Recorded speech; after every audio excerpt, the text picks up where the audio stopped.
Hello കൂട്ടുകാരെ, welcome back to Xylem learning. ഇന്ന് miss വന്നിരിക്കുന്നത് എന്റെ കൂട്ടുകാർക്ക് വേറെ ഒരു പുതിയ കഥ പറഞ്ഞു തരാനാണ്. നമ്മുടെ കഥയുടെ പേരെന്താണെന്നറിയാവോ? ആനയും തയ്യൽക്കാരനും. ഓക്കെ, അപ്പം ഈ കഥയിൽ ആരായിരിക്കും ഹീറോ, ആരായിരിക്കും വില്ലൻ, അതൊക്കെ കൂട്ടുകാർക്ക് അറിയണ്ടേ? എങ്കില് നമുക്ക് നേരെ കഥയിലേക്ക് കടന്നാലോ? കടക്കാല്ലേ.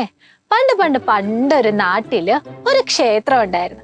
ആ ക്ഷേത്രത്തില് ഒരാനയെ വളർത്തിയിരുന്നു. ആനയെ കൂട്ടുകാരെ കണ്ടിട്ടുണ്ടോ?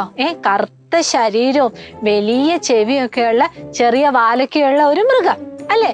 കാട്ടിലും ഉണ്ടാവും, നാട്ടിലും ഉണ്ടാവും. ഇങ്ങനെ ആ ഒരു ക്ഷേത്രത്തില് ഒരാനയുണ്ടായിരുന്നു. ആ ക്ഷേത്രത്തിലെ ആ ആനയുണ്ടല്ലോ നല്ല കുസൃതിക്കാരനായിരുന്നു. അതുകൊണ്ട് തന്നെ ഗ്രാമത്തിലുള്ള എല്ലാവർക്കും ഈ ആനയെ ഭയങ്കര ഇഷ്ടമായിരുന്നു. എല്ലാ ദിവസവും ആനയുടെ പാപ്പാന് ആനയെ കുളിപ്പിക്കാൻ വേണ്ടി കുളത്തിലേക്ക് കൊണ്ടുപോകും.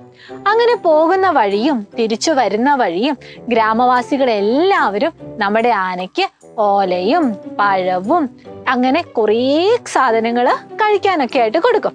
അതുകൊണ്ട് തന്നെ ആനയ്ക്ക് കുളിക്കാൻ പോകുന്നതും തിരിച്ച് നേരെ ക്ഷേത്രത്തിലേക്കുള്ള വരവൊക്കെ വളരെ ഇഷ്ടമായിരുന്നു.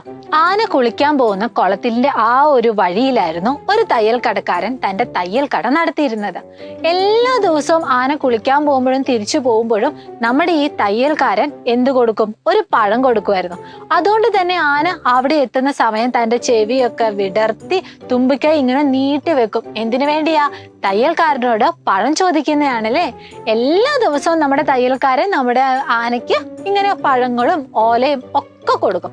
പക്ഷേ ഒരു ദിവസം നമ്മുടെ തയ്യൽക്കാരന്റെ കടയിൽ വന്ന ആരോടോ എന്തിനോ ചെറിയ വഴക്കൊക്കെ ഇട്ടിട്ട് നല്ല ദേഷ്യത്തിലായിരുന്നു.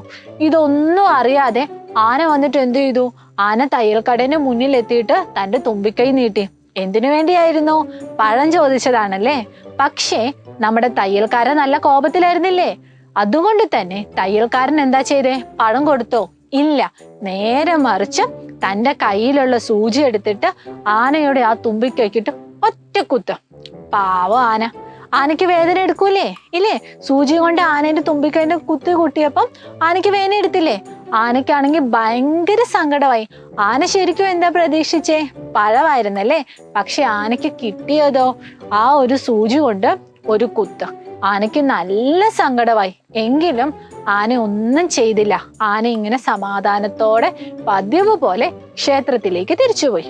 പക്ഷേ ഈ പോകുന്ന വഴിയൊക്കെ ആന ഇങ്ങനെ ആലോചിച്ചു, എന്നെ എന്തിനായിരിക്കും തയ്യൽക്കാരൻ കുത്തിയത്? അല്ലെ, എന്നെ എന്തിനായിരിക്കും തയ്യൽക്കാരൻ കുത്തിയത്?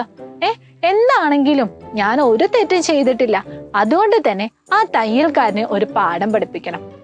ആന ഇങ്ങനെ മനസ്സിൽ ഉറപ്പിച്ചു. അതിനുവേണ്ടി ആന എന്താ ചെയ്തെന്നറിയാവോ? അടുത്ത ദിവസം ഇതുപോലെ കുളിക്കാൻ പോയപ്പം തിരിച്ചു വന്നപ്പം ആനയുടെ തുമ്പിക്കൈയില് കുറച്ച് ചെളിവെള്ളമാണ് കരുതി വെച്ചത്. എന്നിട്ട് എന്ത് ചെയ്തു? ഇതുപോലെ തിരിച്ച് ക്ഷേത്രത്തിലേക്ക് പോയപ്പം ഏതു വഴിയാ പോയിക്കൊണ്ടിരുന്നേ? നമ്മുടെ തയ്യൽക്കടേന്റെ മുന്നിൽ കൂടെ അല്ലേ. അപ്പൊ ആന എന്താ ചെയ്തെന്നറിയാവോ? തയ്യൽക്കടേന്റെ മുന്നിലെത്തിയപ്പം തന്റെ തുമ്പിക്കൈയിൽ ഇങ്ങനെ സൂക്ഷിച്ചു വെച്ച ആ ചെളിവെള്ളം തയ്യൽക്കടേന്റെ അടുത്തെത്തിയപ്പം അങ്ങോട്ടേക്ക് ഒഴിച്ചു. അതായത് തയ്യൽക്കാരന്റെ ദേഹത്തും ആ കടയിലെ തുണികളുടെ ഒക്കെ മുകളില് ഈ ചെളിവെള്ളമായി. നമ്മുടെ തയ്യൽക്കടക്കാരനാണെങ്കിൽ ഞെട്ടിപ്പോയി. ഇതെവിടുന്ന ഇത്രയും ചെളിവെള്ളം എന്നല്ലേ? തല ഉയർത്തി നോക്കിയപ്പോ ആരെയാ കണ്ടത്? ആനയെയാണ് കണ്ടത്. അപ്പം നമ്മുടെ തയ്യൽക്കടക്കാരന് കാര്യം മനസ്സിലായി. ഞാൻ ഇന്നലെ ആനയുടെ തുമ്പിക്കൈയില് സൂചി കൊണ്ട് കുത്തിയതിന് പകരമായിട്ടാണ് ഈ ആന തന്റെ റൂമിലും തന്റെ കടയിലും ഒക്കെ ചെളിവെള്ളം നിറച്ചതെന്ന് നമ്മുടെ തയ്യൽക്കടക്കാരന് മനസ്സിലായി. തയ്യൽക്കടക്കാരൻ ആനയോട് പറഞ്ഞു, എന്നോട് ക്ഷമിക്കൂ, ഞാൻ ഇന്നലെ ചെയ്തത് വളരെയധികം തെറ്റായിപ്പോയി.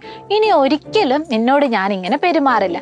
ഇത് കേട്ടപ്പം ആനയ്ക്ക് സന്തോഷമായി. ആന തുമ്പിക്കൈയൊക്കെ നീട്ടി ചെവിയൊക്കെ വിടർത്തി അവിടെ നിന്നും ക്ഷേത്രത്തിലേക്ക് കടന്നുപോയി. അപ്പൊ ഇന്നത്തെ ഈ കഥയില് കൂട്ടുകാർക്ക് എന്താ മനസ്സിലായത്? നമ്മൾ മറ്റുള്ളവരോട് എപ്പോഴും സൗമ്യമായിട്ട് പെരുമാറണല്ലേ. നമ്മൾ മറ്റുള്ളവരോട് പെരുമാറുന്നത് പോലെ തന്നെയായിരിക്കും അവരും നമ്മളോട് പെരുമാറുന്നത്.